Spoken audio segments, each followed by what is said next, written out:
লোকে বলে এখন কষ্ট করো, একদিন সুখ আসবে। কিন্তু আমি কি বলি জানেন? সুখের দিন আসতে আসতেই নারী ফুরিয়ে যায় তার গায়ের রং আর সৌন্দর্য। ধীরে ধীরে শরীরে তখন রোগ বাসা বাঁধে। তখন আর কোনো শখ থাকে না, থাকে শুধু নিয়ম করে ওষুধ খাওয়া। তখন আর লাল নীল শাড়ি পরে কপালে টিপ পরা হয় না, তখন থাকে হাতে লাঠি আর কোমরে বেল্ট নিয়ে জীবনটা পার করতে হয়। তাই তো মেয়েদের ছোট ছোট শখ আহ্লাদ পূরণ করা উচিত। ঘরের জিনিসপত্র কেনা যেন শেষই হতে চায় না। একজন গৃহিণীর শখ বলতে বোঝায় সংসারের জিনিসপত্র কেনাকাটা। সংসারের কাজগুলো গুছিয়ে নিয়ে বিকেলে শপিংয়ে গিয়ে কি কেনাকাটা করলাম এই সব কিছু নিয়ে থাকবে আমার আজকের ভিডিওটা। আশা করছি পুরোটা ভিডিও জুড়ে আপনারা আমার সাথেই থাকবেন। আসসালামু আলাইকুম, কেমন আছেন সবাই? দেশ এবং দেশের বাহিরে যে যেখান থেকে আমার আজকের ভিডিওটা দেখছেন, আশা করি আল্লাহর রহমতে সবাই ভালো আছেন, সুস্থ আছেন। আলহামদুলিল্লাহ, আমরাও ভালো আছি। নতুন একটা ব্লগ ভিডিও দেখার জন্য সবাইকে ওয়েলকাম করছি। আর আজকের ভিডিওটা শুরু করলাম কিচেন থেকে। ঈদের সময় অনেক মশলা করা হয়েছিল, আর সেই মশলাগুলো প্রায় শেষের দিকে নতুন করে আবার বেশ কিছু জিরার গুঁড়া, গরম মশলার গুঁড়া এগুলো আমি আবার রেডি করে নিচ্ছি। দুবাই শহরে এখন এতটা গরম পড়েছে, রান্নাঘরে এসে কাজ করতে কষ্ট লাগে। রান্নাবান্না ছাড়াও রান্নাঘরে অনেক ধরনের কাজ থাকে। বেলা 12টার পরে যদি কিচেনে ঢোকা যায় আর চুলাটা যদি ধরানো থাকে, রান্নাঘরটা গরম হয়ে যায়। তাই আমি সবসময় চেষ্টা করি সকাল সকাল রোদ আসার আগ দিয়েই যেন কিচেনের বেশ কিছু কাজ করে নিতে পারি। সেই জন্য আজকে সকাল সকালেই সংসারের বেশ কিছু কাজ, বিশেষ করে কিচেনের বেশ কিছু কাজ করে নিচ্ছি। আমার বাসা তো সেন্ট্রাল এসির বাসা, সবসময় এসি চলে, কিন্তু রান্নাঘরে যখন রান্না বান্না শুরু করি তখন কিন্তু রান্নাঘরে এসিতেও কাজ করে না, প্রচণ্ড গরম হয়ে থাকে। যতই গরম হয়ে থাকুক আর যতই গরম পড়ুক, আমাদের গৃহিণীদের রান্নাঘরে আসতে হবে, রান্নাবান্না করতে হবে।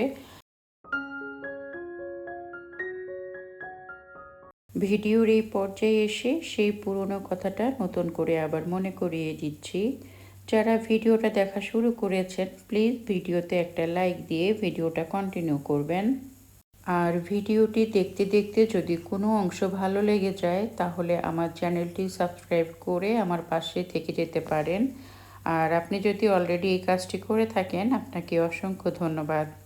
অনেক গরম পড়েছে, আপনাদের ভাইয়া তরমুজ নিয়ে এসেছিল। ভাবলাম তরমুজটা কেটে আমি সুন্দর করে ফ্রিজে রেখে দিই। আর এই গরমের মধ্যে একটু হালকা ঠান্ডা ঠান্ডা তরমুজ খেতে ভালোই লাগে।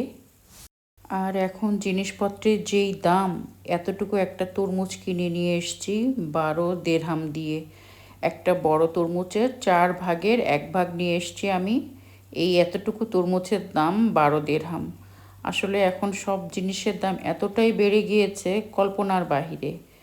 একটাই জীবন, কত হিসাব করেই বাঁচি। কত চাওয়া পাওয়া থাকে, সব কিছু পূরণ হয় না। কিছু চাওয়া থেকে যায়, কিছু পাওয়া যায় সাময়িক সময়ের জন্য। তবুও মানুষ ছোট ছোট আশাগুলোকে আঁকড়ে ধরে বাঁচে, হয়তো আজ না হয় কাল স্বপ্ন পূরণ হবেই।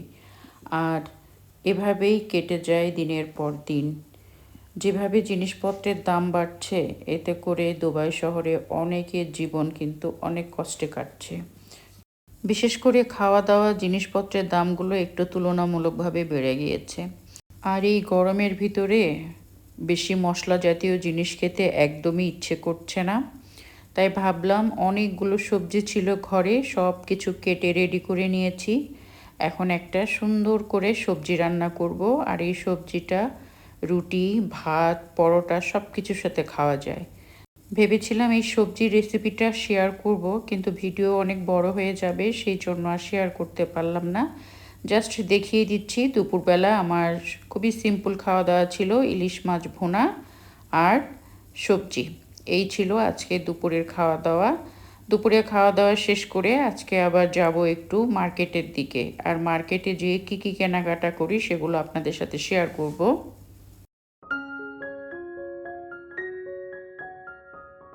দিনের বেলা গরমের কারণে বের হওয়া কম হয়। বিকেলের দিকে মার্কেটে এসেছিলাম, আর কি কি কেনাকাটা করলাম সেগুলো অবশ্যই আপনাদের সাথে শেয়ার করব। আর কুকারিজের দোকানগুলোতে আসলে মাথা প্রায় নষ্ট হয়ে যায়। এত সুন্দর সুন্দর জিনিস, কোনটা রেখে কোনটা নিব। আর এই জিনিসগুলো আমাদের সংসারে খুবই প্রয়োজনীয় জিনিস। এই জিনিসগুলো আমাদের প্রত্যেকেরই সংসারে প্রচুর কাজে লাগে। এইসব জিনিস দেখলে আমার মাথাটা পুরাই নষ্ট হয়ে যায়। এই ধরনের শপে আসলে কি হয়, একটা জিনিস কিনতে আসলে 10টা জিনিস পছন্দ হয়ে যায়। দিন শেষে দেখা যায় একজন গৃহিণীর শখ বলতে বোঝায় সংসারের জিনিসপত্র কেনাকাটা। আমরা মেয়েরা সংসারকে নিজের পৃথিবী বানিয়ে ফেলি, অথচ একদিন এই পৃথিবী ছেড়েই চলে যেতে হয়। জীবনটা সত্যি বড় অদ্ভুত, তাই না? আসলে আমরা মেয়েরা এই সংসার জায়গাটাতে ভীষণ দুর্বল। আমাদের যদি একবেলা না খাওয়িয়েও ঘরের জিনিস করে দেয় আমাদের বরেরা, তাহলে আমরা বেশি খুশি হই। সাংসারিক মেয়েদের কাছে সংসারের জিনিস কিনতেই বেশি ভালো লাগে। আমার কাছে তো ভালো লাগে, জানি না আমার মতো কোন কোন আপুরা আছেন তাদের কাছে সংসারের জিনিসপত্র কিনতে ভালো লাগে। কমেন্ট করে জানাতে পারেন। এই যে দেখেন, কোনো কিছুই কিন্তু অভাব নেই এই শপটাতে। যা দেখছি সব কিছুই কিনে নিয়ে যেতে মন চাইছে। আসলে সব থেকে বড় কথা, আমার ঘরে এত জিনিস হয়ে গিয়েছে, ওইগুলো ফেলে দিয়ে এইগুলো কিনতে হবে। তা না হলে এইগুলো নিয়ে রাখার কোনো জায়গা নেই। কিন্তু ওই যে মনকে ঠিক করতে পারি না, যা দেখি তাই ভালো লাগে, তাই কিনতে মন চায়। বারবার বলি আর কিনবো না, দরকার নাই, কিন্তু দেখলেই যেন মনের মধ্যে শুধু একটু কেমন কেমন করে যে এটা নিয়ে যাই, সেটা নিয়ে যাই, এটা লাগবে। নিয়ে যেয়ে দেখা যায় ওই যে আপনাদের সাথে শেয়ার করা পর্যন্তই, তারপরে এগুলো নিয়ে যেয়ে স্টোর রুমে রেখে দিতে হয়।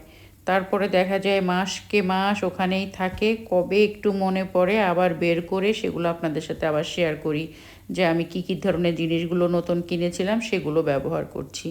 আর এই যে দেখেন, এই জারগুলো কিন্তু অনেক কাজের, মশলা রাখার জন্য খুবই উপকারী। এখান থেকে শপিং করা শেষ করে আমি বাসায় যাব।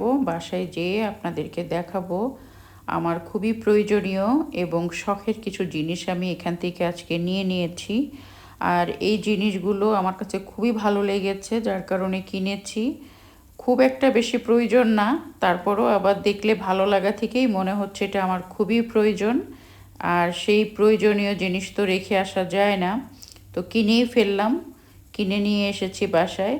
আর আপনাদের ভাইয়ার সাথে আসলে ও সবসময় একটু রাগ করে, বলে যে তোমার যে কোনো জিনিস দেখলেই নিতে ইচ্ছা করে, এগুলো তো ঘরে আছে বা এগুলো তো সবসময় লাগে না, তো এগুলো কেনার কি দরকার। কিন্তু এই যে ভালো লাগা, সংসারের জিনিস কিনতে ভালোবাসি। যাই হোক, বাসায় এসে আপনাদের সাথে এখন শেয়ার করছি কি কি কিনেছি। আর সাদা কালারের জিনিস তো আমার কাছে খুবই ভালো লাগে। আর জিনিসগুলো কিন্তু খুবই সুন্দর, কাচের, সবগুলোই কিন্তু কাচের। এই যে ঢাকনাওয়ালা দুইটা আমি বাটি কিনেছি। বাটিগুলো মিডিয়াম সাইজের, মানে খুব বড় বড়ও না আবার একদম ছোট না, একদম মিডিয়াম সাইজের। মানে এরকম 7-8 জনের জন্য তরকারি বাড়া যাবে। আর এই যে এরকম রাইস ডিশ কিনেছি, আর একটা বল কিনেছি সাদা, অনেকগুলো পোলাও ধরবে। আর এমনি নর্মাল বাটি কিনেছি, বাটিগুলো একটু সাইড দিয়ে উঁচু করা, মানে তরকারি ঢালা যাবে, এখানে মাছ দেওয়া যাবে। আর এই যে আরেকটা রাইসের জন্য কিনেছি, বা এখানে পায়েসও দেওয়া যাবে। বিশেষ করে মানে ভাত জাতীয় জিনিস দিলে এই ধরনের ডিশের মধ্যে ভালো, তাহলে জিনিসগুলো নষ্ট হয় না। আর এই যে আরেকটা আমি বাটি কিনেছি, বাটিগুলো তো আমার খুবই পছন্দ হয়েছে, বিশেষ করে ঢাকনা আছে সেই জন্য দুইটা কিনেছি এরকম। আর একটা সেট কিনেছি 3টা বাটি। এই যে এটা হচ্ছে ছোট, তারপর একটা মেজো, আর একটা আছে বড়। আমার তো খুবই পছন্দ হয়েছে, বাটিগুলো দেখে ভালো লেগেছে। আর সাদা বলে কথা, সাদা জিনিস তো এমনিও দেখতে খুবই ভালো লাগে। আমার তো পছন্দ করে কিনে নিয়ে এসছে, আমার তো ভালো লেগেছে। আপনাদের কাছে কেমন লেগেছে কমেন্ট করে জানাতে পারেন। ভিডিওটা আর বেশি বড় করব না, আপনাদের কাছ থেকে বিদায় নিচ্ছি। যে যেখানে আছেন ভালো থাকেন, সুস্থ থাকেন। অন্তর থেকে অনেক অনেক দোয়া থাকলো, আপনারা আমার এবং আমার পরিবারের জন্য দোয়া রাখবেন। আজকের মতো এখানে শেষ করছি। আল্লাহ হাফেজ।